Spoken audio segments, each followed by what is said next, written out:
Can an ideological soulmate and friend of Bill de Blasio succeed him as mayor? New York City will soon find out. Former de Blasio legal counsel and mayoral advisor Maya Wiley is expected to formally kick off her candidacy for mayor later this week.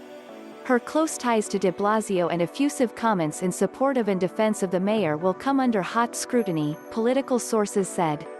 In one tweet after stepping down as de Blasio's chief lawyer in 2016, Wiley embraced as a badge of honor being described as one of the mayor's ideological soulmates, in a City Limits article.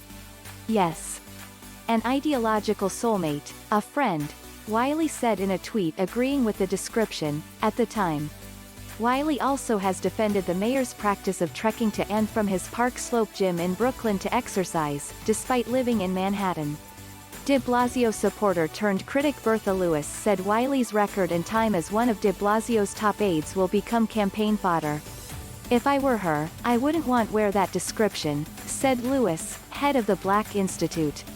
De Blasio is going to be an albatross around her neck.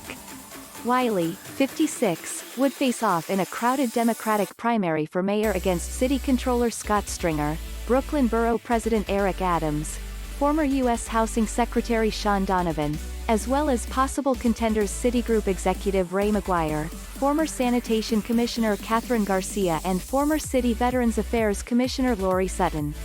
Wiley, a Brooklyn resident and lawyer, has worked for civil rights and progressive groups pre-de Blasio. The daughter of civil rights icon George Wiley, she has held leadership posts with the NAACP and George Soros Open Society Institute. She also founded the Center for Social Inclusion. Wiley also served a stint as de Blasio's chairwoman of the Civilian Complaint Review Board and headed a study group pushing to desegregate the public schools and remove the NYPD from overseeing school security. Her handlers are going to try to create a persona for her. "Good luck," said Lewis. De Blasio has a record. Wiley also has a record.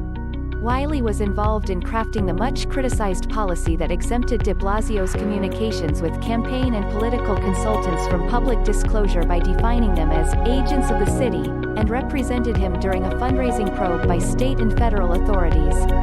De Blasio was never charged, but Manhattan District Attorney Cy Vance found the mayor acted contrary to the intent and spirit of the laws that impose candidate contribution limits, involving his shuttered advocacy group, the Campaign for One. Lewis noted that Wiley oversaw other key issues for de Blasio, including bolstering hiring of minority contractors. Wiley spokesman Jon Paul Lupo responded, "Maya Wiley has a 30-year record of success fighting for justice and equality, and if she runs for mayor she would not look, think or govern like anyone who's held the office before."